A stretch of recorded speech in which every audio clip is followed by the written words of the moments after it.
Yaya, sino favorite artist para sa'yo? Gusto mo mag-showbiz si Angelina? Ang gusto naman magtanong nito. Dami-daming tinatanong, pinagkakasya sa isang kwento. Sino ba ang favorite mong artista? Pag nag-artista si Angelina, siya na favorite. Kaya nga sana siya na ang maging next big. Ano ang work ng parents ni Angelina? Ano nga? Artista.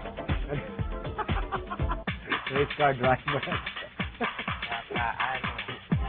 Counselor. Alam mo ba kung sino ang pwede ni Yaya? Wala siyang boy. Hindi ko alam. Available na. Yaya, how soon na shootable ka ba? Ayun naman. Siyempre, pagka mga pictorial, ganyan, movies, mga video, shootable talaga ako.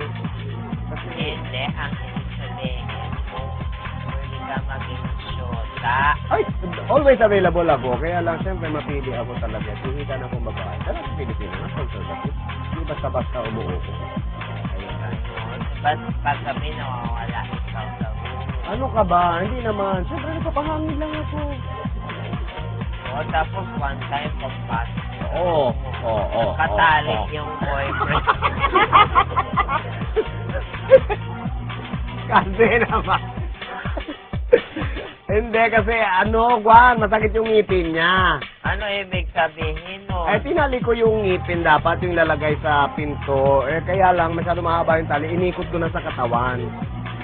Oo. Pero ngipin lang yun, itong bata ito. Huwag mo bigyan ng mali siya yun. Sino raw ang pinakamatimbang sa puso ko? Si Edward o si Manong Driver? Ikaw kasi, Yaya, ang dami-dami mo nilalandi. Ay, naku, ano ka ba? Ako hindi ka basta. Ako talagang Pilipinas. Siyempre, conservative ako. Hindi ako basta-basta naglalandi.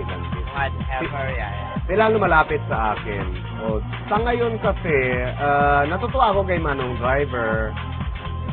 Pero, mas kita ko palagi si Edward. Lalo yung kanyang Alam dibdib. mo, pansin ko yan.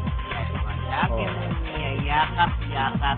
Kasi naman. Tapos pag Parang, yakap mo siya, tuwang-tuwa ikaw, gaganyan. ay, siyempre, baby, masarap talaga. Parang baby siya pagka inaamoy mo. Parang kalat.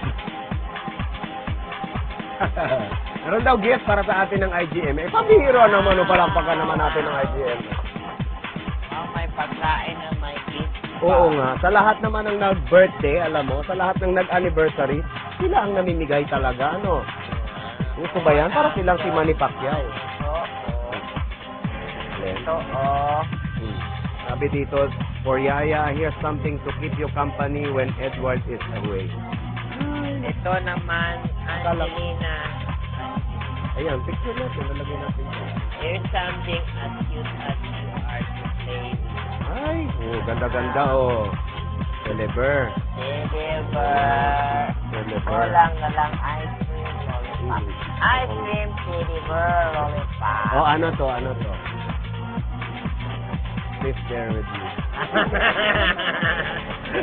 Uy, maraming salamat sa IGNA sa live. Yes, I had a wonderful time chatting Yaya. Kaya lang we have to go. Ay, talaga? Ako nga rin natuwa talaga mga kapusong chatmate. Sayang, kailangan na po namin umalis ni Angelina. Pero huwag kayong mag-alala, maulit pa to, di ba? Yay! Promise yan. Yeah, promise yan. Oo, tutuloy talaga natin.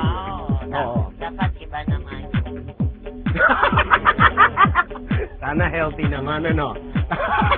Saka meron ba kayong mga non-fat na yogurt? Dapat may ganun. Anyway. Yung mga boring na pagkain.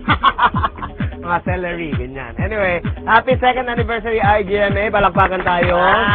Kaya kami, nagpapasalamat talaga sa lahat ng mga kapuso. Thank you po ulit sa di mapantayang suportan nyo sa amin ni Angelina, lalo na sa panonood ng Hole in the Wall. Tsaka bubble gum. Tsaka bubble gum. Pag Friday. Well, until next time. See you. Bye-bye.